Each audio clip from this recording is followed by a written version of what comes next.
mooy affaire service de renseignement nu muy doxee dinaa leen ci cofal tuuti rek parce que il faut ma cofal leen tuuti pour mën a expliquer lu bare ci li xew Ziguinchor. ñu bëri nee nañu ministre bi déjà def na benn sortie comme quoi voilà donc section de recherche amul foofa ca Ziguinchor et cetera et cetera. dëgg la foofu ca Ziguinchor amul section de recherche gendarmerie Colobane moom moo am benn foofu loolu c'est vrai mais Ziguinchor dafa am brigade de recherche foofu ca Ziguinchor. mbir mi nag ñoom dañ ko defee de manière dafa xaw a cuunewe trop dafa xaw a cuunewe daal man loolu ma jaaxal ils l'ont fait un petit peu y a eu beaucoup de ratés moo tax tey ji ba ñun ñëpp ñu daal di ci jot mais service de renseignement am na nu muy doxalee noo xamante ne nii tey je donne un exemple parce que ñun dañ koy faral di gis ci suñu liggéey tey mënoon nañ par exemple ñëw daal di ne dañuy dem y a une bagarre kenn ñëw rek daw dugg kër yaay Sonko voilà dañ doon dàqi sàcc par exemple ñaar nit ñooñu yëpp kuy dàqee sàcc ak ki ñu ne sàcc la ñoom ñaar ñëpp mën nañu nekk ay service de renseignement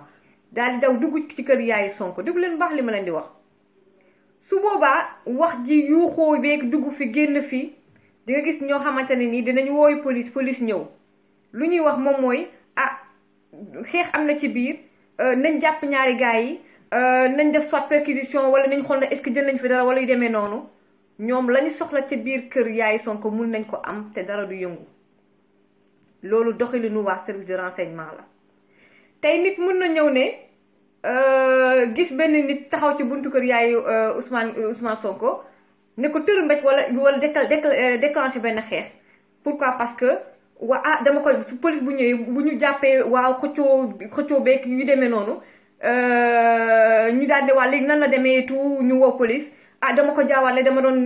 dàqee sàcc ma defa ne lii voilà mun nañ ko jaarale foofu donc service de renseignement dañoo bëri pexe moo tax ñoom nan la ñuy doxalee bii yoon yaay raté pourquoi parce que peut-être gendarme bi ba mu demee bay ñëw dafa am na ku mu benn connaissance am benn xaritam boo xam ne gisante nag moom ci yoon wi xamali ko loolu moo tax ba mbir ma daal ne piche yàqu mun nañ ne loolu moom moo tax personnellement en attendant évolution information bi gëwuma ni gendarmerie nationale chef ya ñoom ñoo commandité li ni mel xam nga lu tax du ma dugg ci détails yi parce que service de renseignement am na service de renseignement ñi nga xamante ne ni ay agents secrets yi nga xamante ne ni ñoom ñi ngi rattaché wu ci ministère de l'intérieur li ma leen di wax ni ci dëkk boo dem dafay am dëkk boo dem dafay am yaay Abdou Sow nee na yow ci mati yaay bànn yëpp xam nga ko personnellement am na yoo xamante ne ñun liggéey nañu ak bu leen fàtte ni j'ai été reporter à Walfadjri pendant des années bu leen fàtte ni ñun sans du ma dévoiler ay affaires mais juste vous dire que ñun mos nañu liggéey ak ay agents de renseignement mais dans le cadre du travail peut-être parce que yaa ngi ci benn mbir un truc judiciaire wala yu demee noonu waruloo ci ëppal wala yu demee noonu mënuma dugg ci détails yi on a eu à le faire voilà bu leen fàtte daal j'ai été reporter en même temps aussi on m'a fait des trucs au Sénégal mos nañ ma yóbbu service de section recherche bu Colobane am na benn mbir bu fa xew bu après élection yi bëri dinaa leen ko expliquer benn agent service nañ bàyyi noonu buñ dugg ci foofu mais daal lu bëri daal ñun xam nañ ko mais li ma xam moom la journaliste yu bëri Sénégal xam parce que ku mos a liggéey ci rédaction def fa ay at am na yu bëri yoo xam ne foog nga xam ko donc dafa am service de renseignement yi nga xamante ne ni dañu rattaché wu ci ministère de l'intérieur am service de renseignement yi nga xamante ne ni président bu nekk au pouvoir bu ñëw muy Abdou Diouf muy Senghor di Abdou Diouf di Abdoulaye Wade di Macron di yeneen dëkk yi boo nekkee président surtout Sénégal moom lay wax da ngay ñëw ak say service de renseignement ay nit ñi nga xamante ne ni da nga am ci ñoom confiance service de renseignement yi nga xamante ne dañoo rattaché wu directement ci présidence d'accord encore une fois ma fàttali leen service de renseignement yi rattaché wu présidence ay nit leen ñi nga xamante ne président day am Atoumane Ndiaye APR maa ngi lay ziar lu bare yow voilà dinañ am leneen lu ñu wax après service de renseignement yoo xam te dañu rattaché wu ci présidence ñooñu nii lañ def ak président te ñooñu président moom moo leen di tànn ay nit yoo xam te ne dafa am ci ñoom confiance de manière générale am na service de ay agent de renseignement yi nga xamante ni tey jaaykatu café mun na nekk ab agent de renseignement ci biir journaliste yi am na ci ay agent de renseignement ñun jamono yu nekkoon Walfadjri sama wax ban rédaction et tout am na ci koo xamante ne ñun xamoon nañ ko nekkoon waay ak moom nekkoon xarit ak moom xam nañ ne agent de renseignement lañu ñun ñii mos nañu ko proposé ak keneen ak keneen ak keneen donc journalistes yi am na ci ay agent de renseignement taximan yi am na ci ay agent de renseignement gendarme et cetera et cetera et cetera ñu ngi fépp donc nee naa leen 2 sections moo am yi nga xamante ne ministère de l'intérieur ñoom la ñu rattaché wu ñooñu nguur Sénégal la ñuy liggéeyal ñi nga xam ne dañ leen affecté présidence ñooñu président bi la ñuy liggéeyal directement moo tax ma ne leen bii lii xew nii man gëm naa ne ñi ko commandité nekkuñu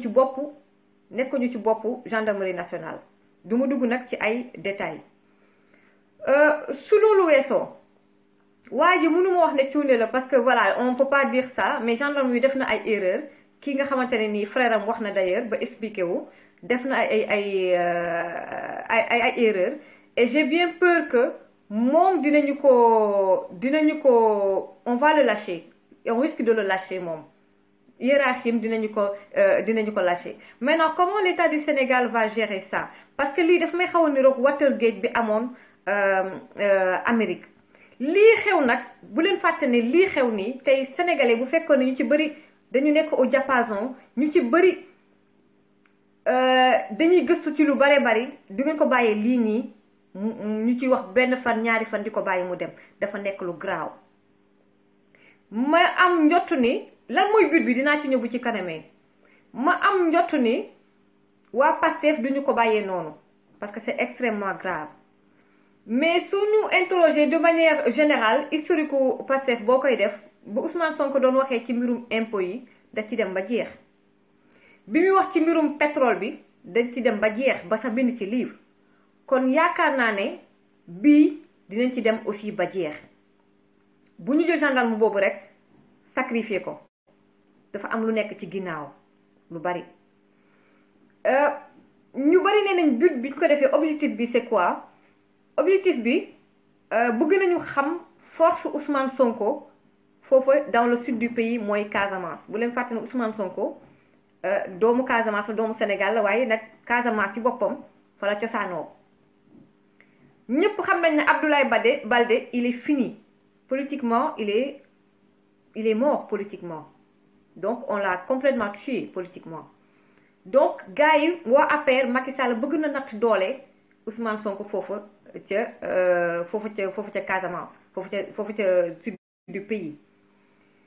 balaa Macky di fay dem defi ay tournée wala di fa dem dafa dugal ay xaas ci mouvement yeeg yu demee noonu pour élection yi foog ñu xam ñoom lan lañ fay peser lan la fa Ousmane Sonko di peser encore une fois gis ngeen lii aussi ndëgg sërëx la woon boo xamante ne nii gars yi jàpp nañ ne Ousmane Sonko moom moo doon mun naa ne moom lañ doon jéem a am dans l'ordre gars yi Ousmane Sonko mooy seen problème moom lañ doon viser en fait ndax xalaat ngeen ne tey jii lii xew tey bu fekkoon ne conférence de presse bi Ousmane Sonko ñëwoon na ci conférence de presse moom moo jël kàddu jiite conférence de presse bi wax li nga xam ne moom la responsable bi wax mu wax ko tey à la place du responsable qui a été convoqué Ousmane Sonko la ñuy naan ciix jël yóbbu convoqué ko déglu ko comme ni ñuy faral ñoom di defee convoqué la benn àjjuma yooyu garde à vue la pourquoi pas dugal la rëbës en attendant jàpp donc xalaat ngeen dimanche buzz bu rëy ba ñu def ci conférence ci seen ndaje ba place de l'Obélisque histoire am Ousmane Sonko ñu denc ko ca kaso ba wala garde à vue ko est-ce que xalaat ngeen tey waa Pastef membre yi ak militants yi nu ñu xëree ci Ousmane Sonko ci Pastef ndax dinañ bàyyee noonu mu jàll duñ ko bàyyee noonu mu jàll donc dina am ay yëngu-yëngu ñëpp dina am ay yëngu-yëngu yëngu-yëngu yooyu nag su amee ñu ne waa gis ngeen waa Pastef jël nag yéen waa Pastef nag jël nag boole leen may leen ma tuuti.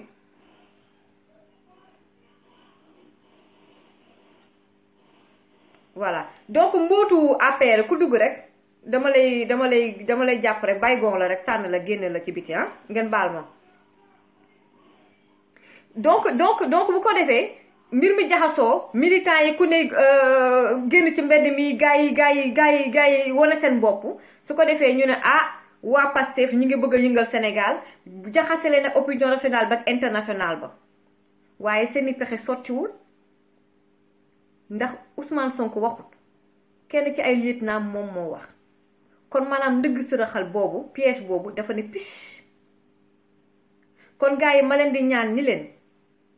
nañu continuer di suivre mbir mi bu luñ ko bàyyee noonu Kisma Dramé ne l'effet contraire peut se réaliser man gëm naa ne mbir mi du yem fii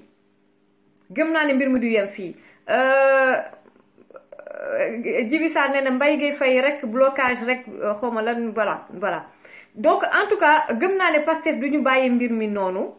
gëm naa ne tey ñoom ñi ngi waxu plainte mais il faut que ñoom ci seen biir ñu def seeni enquête bopp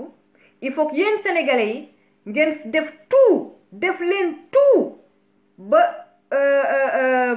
les autorités sénégalaises ñu wax lan moo xew lan moo nekk ci ginnaaw li nga xam ne def nañ ko rek ci kër yaayu Ousmane Sonko leader du PASTEF nekk un opposant sénégalais foog mbir mi mu leer sénégalais yi mbir mi foog mu leer li yàgg nañ ko def yu mel nii yàgg nañ ko def ay opposant Idrissa Seck am na yoo xamante ne nii mos nañ ko def ci jamono yam doon defante ak waa PDS du ma dugg sax ci ay détails yooyu mais jàppale ne yàgg nañ koo def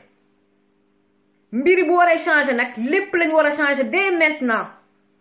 te la balle est dans votre camp dinañu continuer incha allah bu ngeen suivre sama compte Facebook dina am yoo xamante ne bu ma ca paree dinaa ko publier incha allah ci sama compte Facebook bu ko jaree ma defal beneen live ci semaine bi. ngeen may ma bu fekkee ne gars yi da ngeen bëgg a aussi dugg ci waxtaan bi ma daal di activer su ko defee ma daal di jël également gars yi.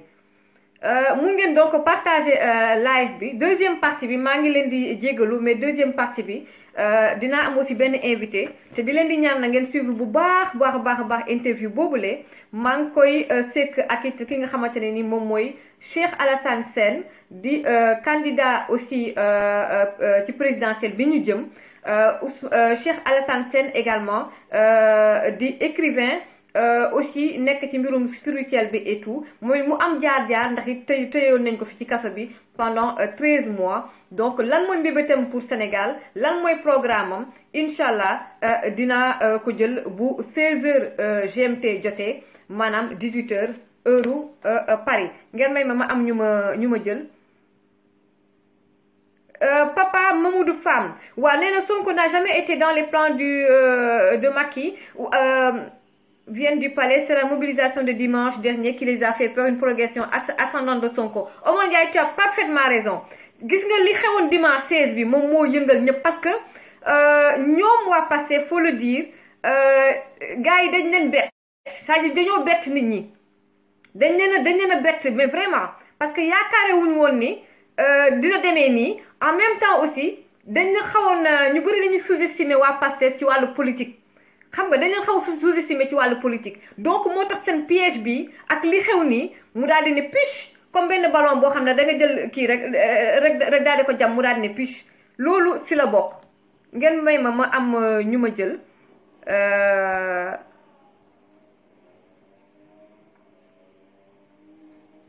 je prends comme ça au hasard ah gars yi nga xam ne dañoo bëgg a dugg gars yi partagé leen live bi.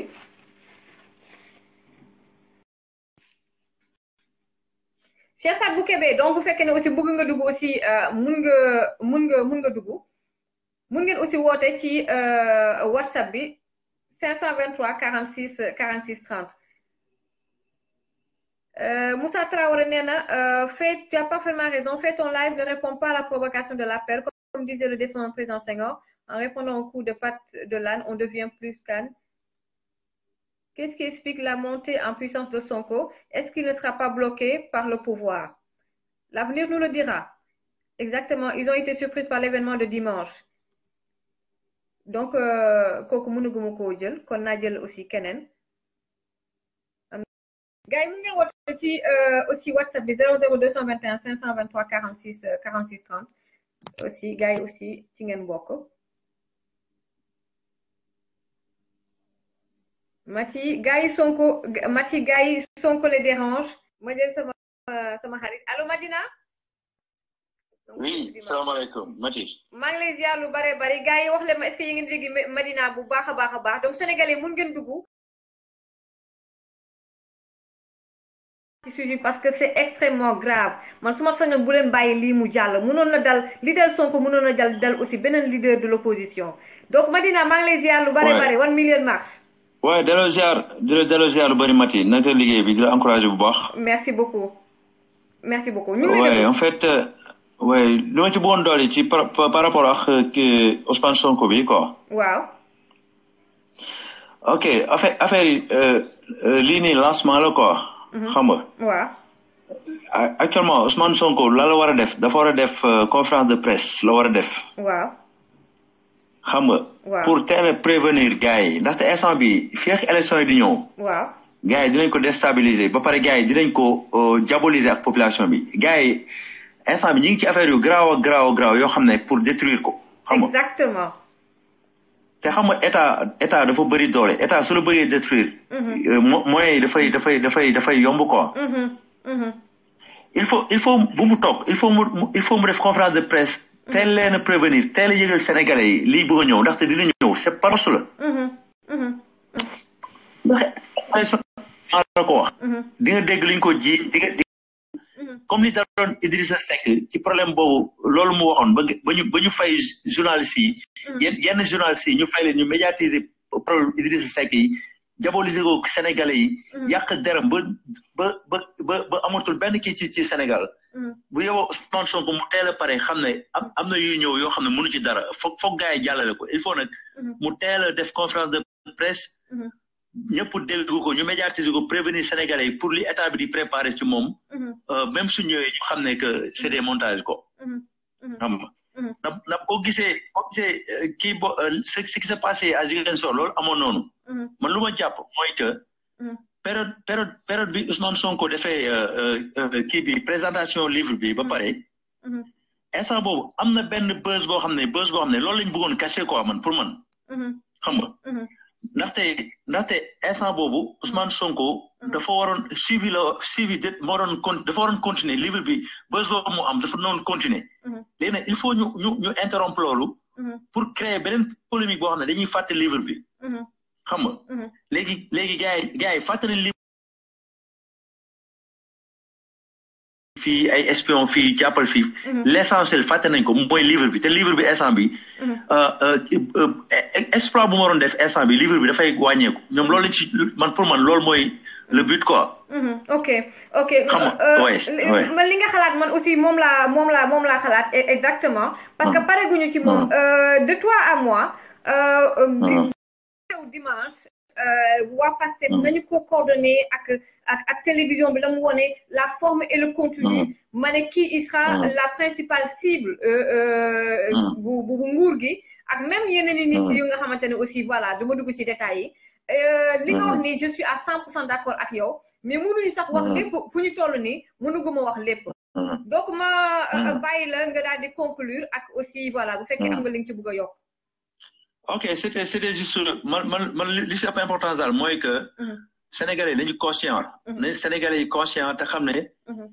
Macky Sall bu ñu xoolee ça fait des mois actes yi ñuy posé nga xam ne ñoom xam nañ ne perdre nañ ba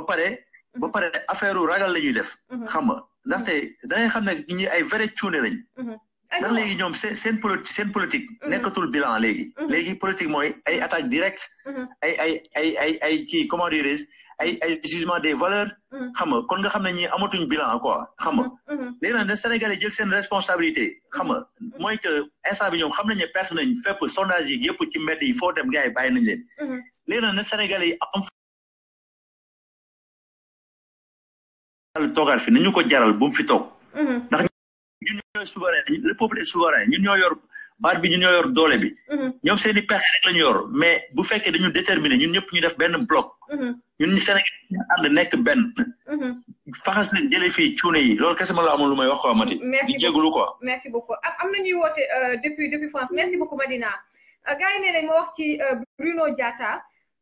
def naa ba posté naa ci sama page deuil national nag amagul je suis désolée deuil national amagul bu deuil national amee loolu ñu ñëpp dinañu topp ci deuil national bu soobee yàlla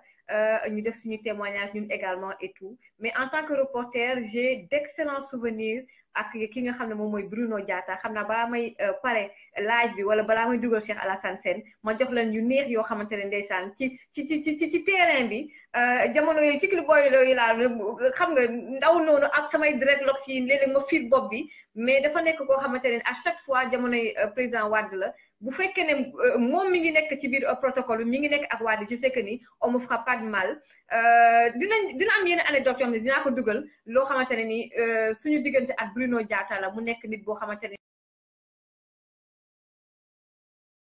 man su ma nekkaan sur le terrain mënoo fexe tey bu fekkee ne dama bëgg interview Wade mënoo fexe ba du ma ko jege parce que je jouais sur ma petite taille fexe ba voilà jege ko pour même bu dee benn question bu ko war a répondre ko lu mu am jël mais moom am na nu muy doxalee ak nit ki ba nga xamante ne nii da ngay am kersaam dinañ gën a développer bu ci kanam mais c'était vraiment un grand homme quelqu'un qui inspire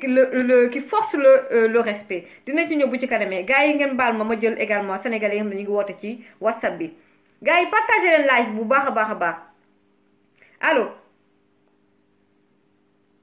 allo mbokk mi yaa ngi wootee Italie bon bu fekkee ne da ngeen di woote aussi bu leen di déglu aussi live bi bu allo allo waaw mbokk mi maa ngi lay ziar rapidement en 2 mots ñi woote dañoo bari mi ngi déglu live soxna si naka yite yi waaw ñu ngi ci ak yite yi da nga am jàmm bu baax a baax a baax voilà ñu ngi lay ziar lu bari bari lan mooy sa xalaat ci waxtaan wi waaw waxtaan wi moom maa ngi koy déglu de temps yëpp maa ngi leen di déglu waaw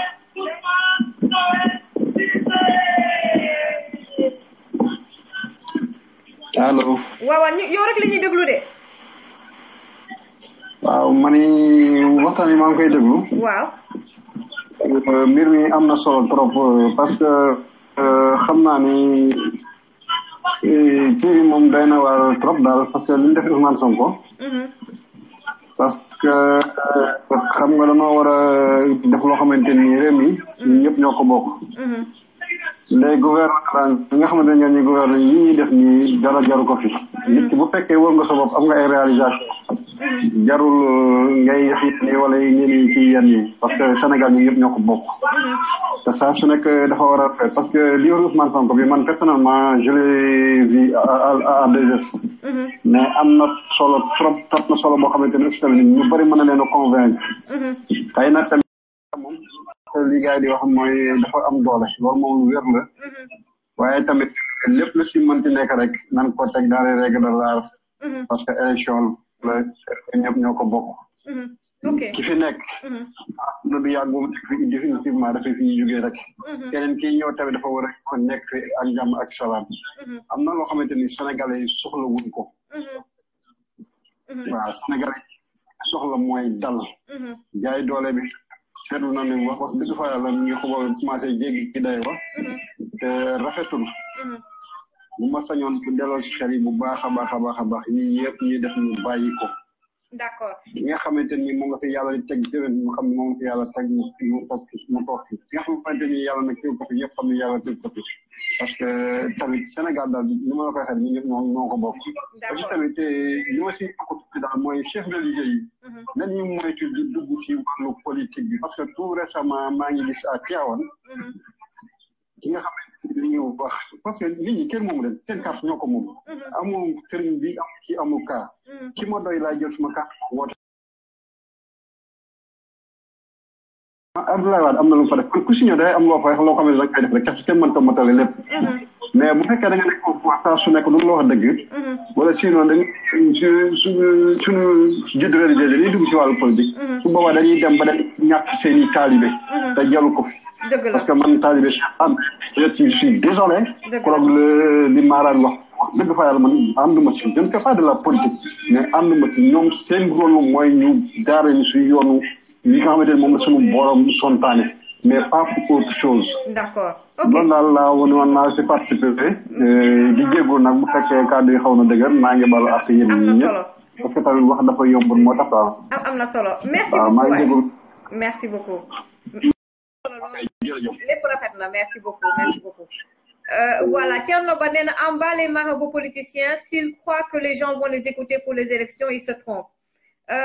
am na aussi ku ma jël ci Facebook bi mais ngeen may ma tuuti ma jël beneen mbokk bi defe naa Canada wala États-Unis yoo lay wootee. maa ngi lay ziar mbokk mi. waaw yow rek la ñuy déglu. waaw je voudrais garder l'anonymat si c'est possible. waaw allez-y ak ki nekk ci Facebook bi mu may ma tuuti rek suñu mbokk bi pare waaw. damay def lu gaaw dama bëgg revenir en arrière un peu parce que tout à l'heure da nga wax sànq ci kaw Sonko en soulignant que ñu soutient que le gendarme qui était à la Sonko ordre hiérarchique la gendarmerie c'est-à-dire commandement yi ci chef bi au niveau de la gendarmerie waaw. Wow, moi qui te parle, je suis actuellement ici, ouais, je suis dans le métier. Il y a la live, parce que les gens, j'aime pas intervenir, mais instant je suis nu, comme quand on l'a sort. De me toucher, les gars, de me toucher, parce que je sais que il y a le le gendarme là, il a été bel et bien envoyé par ses supérieurs. ay supérieur am ñu mën a justifier fan la seen instruction boobu jóge source bi fan la mais un gendarme ne peut pas se lever avec quelqu'un gratuitement ça pas être même son grand frère a donné des preuves comme quoi il a une note de service te man ni la affaire bi par l'ordre hiérarchique, ce sont bel et bien le haut commandement de la gendarmerie, instruction du police. Un gendarme ne peut pas faire une porte gratuite comme ça. C'est grave. Même ñu waxtaan rek même foofu xam naa bu baax li ngay wax moo tax ma ne la il faut ma def benn explication bu ndaw moom mooy du ma dugg sax ci biir détails yi moo tax ma ne la du ma dugg ci biir détails yi ci biir semaine bi dina am ñoom te dinaa ko mun a poster mais xam nga tey frère am nee na am na message am na jot na ko mun na ko voilà am na ay message yu mu jot ak yu demee noonu mais saa waay yow xam nga bu baax ne tey bu fekkoon ne parce que c'est une démarche illégale ce qu'ils ont fait maanaam dem ci kër yaay Sonko pour ay fiche de parrainage. xam nga waaw non même ma ñëw foofu après dama lay bàyyi nga wax parce que démarche illégale un chef de la gendarmerie du bàyyi trace. donc du nekk ay messages yu ñuy envoyé muy am ay traces loolu du am moo tax ma ni la pour que ngeen comprendre fi may waxee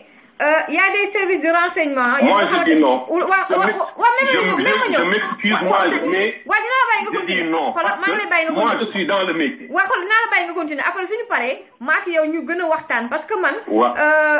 c'est vrai ñu ngi ci biir waaw xoolal dinaa parce que ñun. yàgg nañu liggéey ak du ma dugg ci détails yi mais ñun xam nañu xam nga dysfonctionnement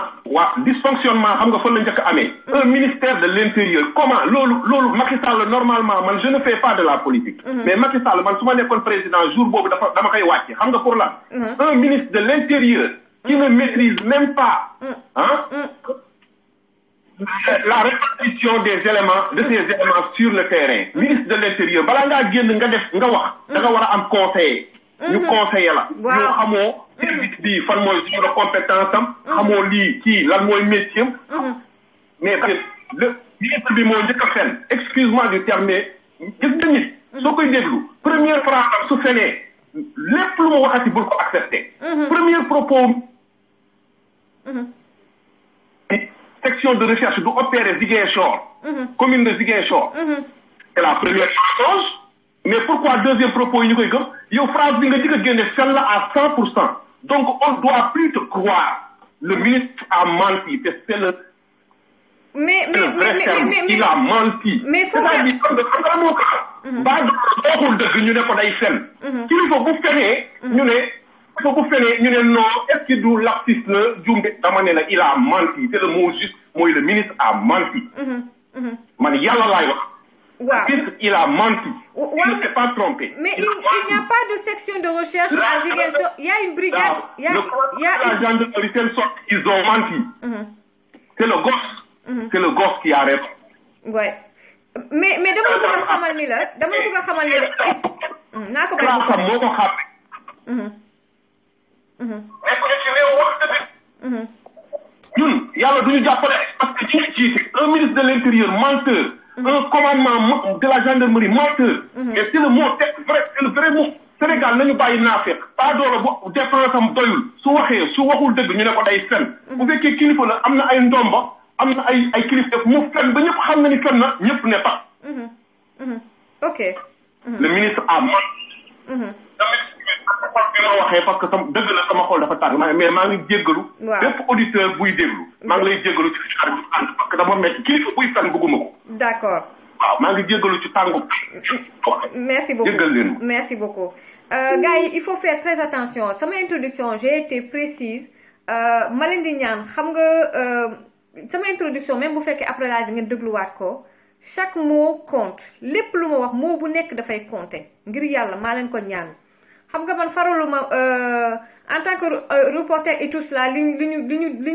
dund yëpp am na yu bëri yoo xam ne ñun même bu ñu fi jógee moom la ñu yóbbuwaale duñ ko mas a wax journaliste yu bëri dinañ faral di wax ne journaliste yi bu ñu waxoon tey dëkk bi toj tey bu ma fekkee ne maa ngi expliquer service de renseignement yi di leen expliquer yu bëri dama def recoupement du man kese li ma xalaat mais dama def ay recoupement am na yi nga xamante ne tey nit dina la ko wax beneen nit boo xam ne mi ngi nekk ci biir doo wax say source ñoom xamante wuñu mais ñu rejoindre ante def leen attention dafa am section de recherche ak brigade de recherche section de recherche amul foofu ca Ziguinchor brigade de recherche moo fa am section de recherche bi am mi ngi nekk fële ca Colobane gars yi def leen attention sur les mots mani leen tey bu dee chef de la gendarmerie tey ak benn acte bu illégal benn démarche bu illégal du ñu bàyyi trace amul ay message ay trace loolu mënul nekk cuune noonu même ak lu ñu cuune loolu mënul nekk moo tax ma ne leen balaa may xuus ma wax leen seen état bu nekk nu muy doxee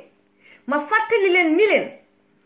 tey am na ay service de renseignement yoo xam ne dañ leen rattaché ak ministère de l'intérieur ñooñu état la ñuy liggéeyal am ñi nga xamante ne dañ leen rattaché ak it présidence ñooñu président moo leen di tànn ñooñu président la ñuy liggéeyal tey mënoon naa joxe tey ay exemple ñoo xamante ne tey su ma leen ko waxoon ba ci ay nit yi nga xam ne xam ngeen leen ñooñu ci jamonoy Abdoulaye Wade ay agent secret la ñoon te Abdoulaye Wade lañ doon liggéeyal directement mais du ma ko def ma ni leen ci service de renseignement yi rattaché wu présidence am na ci ay journaliste mun na am ay gendarme mun na am ay jaaykatu café mun na am koo xamante ne ni ca wax sa xalaat lay wax saa su ne ci rajo yi mun na am façon bu ne c'est des nit ay personnes yoo xamante ne nii président moom moo leen tànn moom moo am ay nitam la moom ci ñooñu la am confiance tey gendarme tey mun nga nekk gendarmerie nationale nekk agent secret di liggéeyal palais ba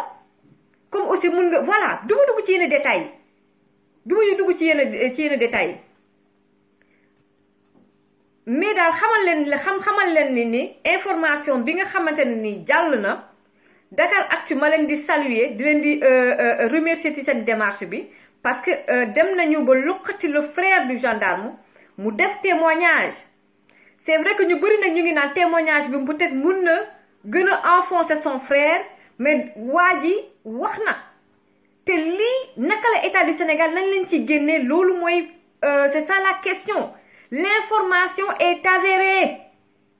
ñii dem ci yaay kër Sonko ñu naan bës lañ bëgg wala demee noonu l'info est avérée gendarme bi dem na fa ba ñu ko xàmmeewee nag xaritam boobu mu nekk fa dafa jàmm sante looloo toj deal bi l'info est avérée le problème est que le problème avec la presse ah non Amadou Diallo loolu journaliste bu xalaat ne bu xalaat ne ñoom ñoo gën a instruire que tout le monde loolu ñu ngi nax seen bopp parce que bañ nañ ko ba boo demee ci rédaction boo munti dem day am ñi nga xam ne desk politique la ñuy nekk ñi desk société ñi desk culture et cetera tey man bu dee affaire économie tey ma nekkoon ci rédaction du ma ko traité waa desk économie ñoom ñoo koy traité tey man bu dul campagne bi tey bu campagne présidentielle bi jeexee damay dellu ca la ma nekkoon mooy mbirum immigré yi pour muy leer allo Niakhar Traoré pour yàkkamti dinañ dugg ci détail mais aussi bu leen fàttali ñun dañoo am métier am na yoo xamante ne ni amuñ droit wax ko mais tey il fallait que ma expliquer lii ngeen xam moo tax sénégalais yi nekk ci antenne bi wala ci YouTube wala réseaux sociaux yi wala di wax naan waaw ña nekk Europe ya nga nekk Europe di wax xamu leen nekk Sénégal yéen ñi ngeen nekk Sénégal te xamu leen sa dëkk ba ngeen nekk la fay xew yéen yëgu leen ko xamu leen ko loolu mooy wax ji bàyyi leen waxu apéris yooyu. waa ji maa ngi lay mbokk mi maa ngi lay déglu maa ngi lay nuyu lu bare bare di la ziar dafa mel ni c'est un patriote moom Pastef la bokk mbokk mi maa ngi lay ziar borom 70 456 donc moom dégguñu en fait voilà ñu jëlaat keneen allo. allo. waaw mbokk mi maa ngi lay ziar. ça va Mati ça va bien. waaw ça va bien merci. waaw ñu ngi rafetlu émission bi c'est depuis Brésil quoi. waaw waa Brésil maa ngi leen di ziar.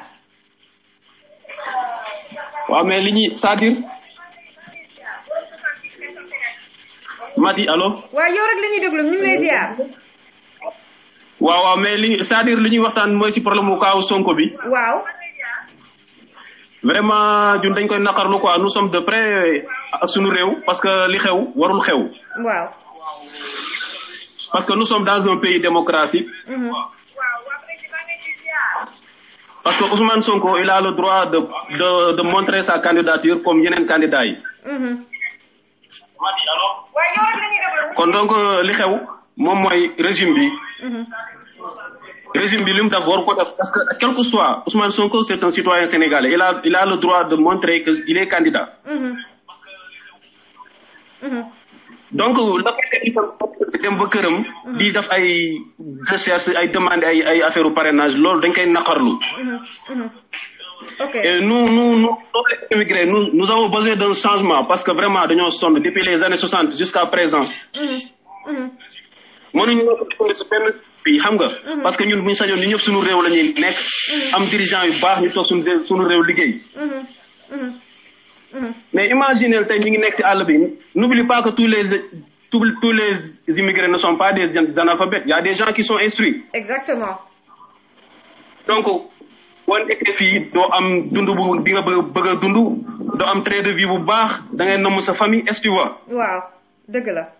et puis nous sommes de près di suivre li nga xam ne moom moo xew suñu réew parce que tey ñun lu ñu mën a am ñibbi si suñu réew moo ñu ko gënal Mati. dëgg la dëgg la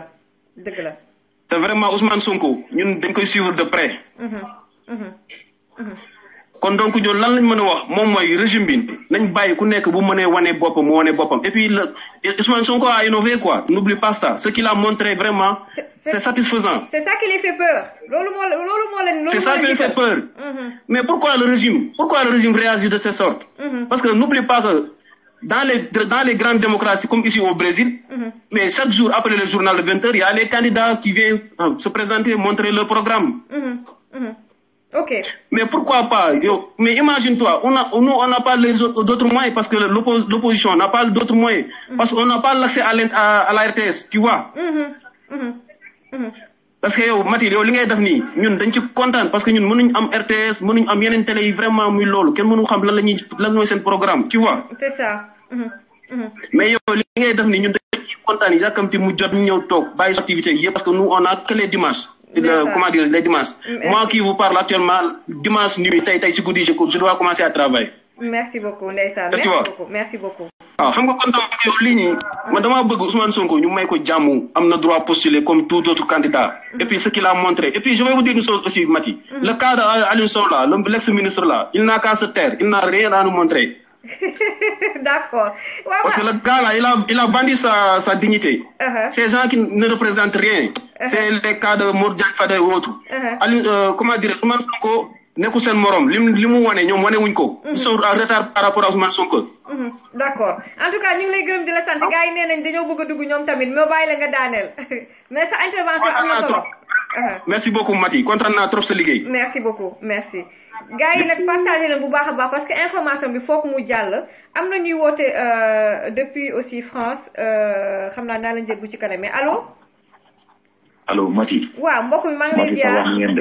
Man la Malik. Donc maa ngi nuyu di ziar ñëpp. Ku ci nekk maa ngi lay nuyu ak sa sant. Donc li may intervenir c'est pas à propos que li nga xam ne moom la gars yi def foofu noonu. Parce que loolu c'est pas important. Li gën a important moom mooy na Sénégal yi yeew. xam fu ñuy teg seen. dafa am leen loo xamante ne toujours yàlla bu la koy war. daf lay dimbali. pour ngeen gën a mën a ubbi seeni bët.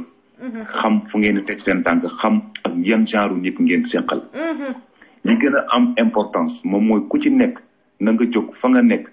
dem doxi ji li nga war a dox. dem jëli ci sa carte. préparer voter. loolu moo am solo. waaye nekk fii di wax ay Ousmane Sonko. wala ay Macky Sall. ça c'est pas important. nit booy def da ngay def ay choses yu positif. di def ay actes yu positif ba ku leen ci fekk xam ne yow say droit la fekk. mais toog fii di wax rek loolu amul importance. waaw ku ci nekk nag dem ku jëli ci sa carte. mais monsieur tey bu fekkee ne ku nekk dem nga jëli sa carte xam nga boo jëli sa carte tey jii ku mel ni man yaa ngi toog di observer. xamoo kan ngay kiyal yaa ngi déglu di xool fii ba campagne ba fii ba ñu ko commencé campagne ba ñu ne suba la ñuy dem vote ji nga nekk ci bañ gàcce ga nga ne kan lay sànnil sama carte mais bu fekkee ne tey nee nga tey yow sa tur nan la boo ma ko mayee. Malick nga ne Malick man kat dem naa suba la vote bi mais man Malick laa bëgg a votel wala nga ne à 3 mois des élections Malick laa bëgg a votel ci diggante bi bu fekkee ne état bi xam na ne Malick ci boppam porteur d'espoir la Sénégalais yi am na ci moom espoir programme doy na Sénégalais yi te moo nar a gagné ñu xañ ko mu bokk ci campagne bi loolu est-ce que yow ñun en tant que citoyen war nañu bàyyi loolu mu jàll. waruñu ko seetaan waruñu ko seetaan. moo tax ma ne looloo xew Ziguinchor ay ndëgg sërëx la yoo xam ne ñu ngi koy def ay yeneen opposant te du tey de du ci Macky Sall de yàgg na ci politique. yàgg na Sénégal dëgg la mais loolu yëpp moom mooy ci population la. moom mooy ci population parce que dañoo nekk benn genre population boo xam ne. duñ ko nëbb quoi. dañoo xaw hypocrite. dañoo yor situation moom mooy tey dañuy màtt di ëff. kenn tey jii tey mën na taxaw ñëw wax la ne la man lii laa gëm. boo ëlbatikoo mën dem def leneen et loolu du yëfu nit ku baax. nit da ngay gëm da ngay am gëm-gëm c'est important. boo gëmul sa bopp gëmuloo sa réew mënul avancer te mënoo avancer. li gën a am importance mooy nit lépp looy def da ngay def lu positif ba ku la ci fekk. ñëw naw la par rapport ak say def. exactement. mais taxaw di wax rek. man dama nekk ay nit boo xam man mëneew ma ay wax. dëgg la da ngay def ay actes yu positif. ku ñëw taxaw xool la ci yow loo def nga daal ne man lii laa def ñu ñëw taxaw xam ne yow mi jàmbaar la. dëgg la. Ousmane Sonko. li muy def na ko. def na programme indi na ay affaire am ñëw proposé ko nit ñi. comme ñeneen ak ñeneen aussi ñëw taxaw di ko def. comprendre. waaw li gën a important moom mooy ne nit ñi ubbi seeni bët. taxaw di xool la nga xam ne moom moo gën pour réew mi mais pas loo xam ne moom moo gënal personnellement. ok d'accord. voilà loolu moom moo am solo comme ça mu bañ di guddal comme ça ñeneen ñi. merci beaucoup bu leen fàtte ne merci beaucoup. dinañu jël Cheikh Alassane Sène bu ci kanamee moom également dina aussi wax xalaatam.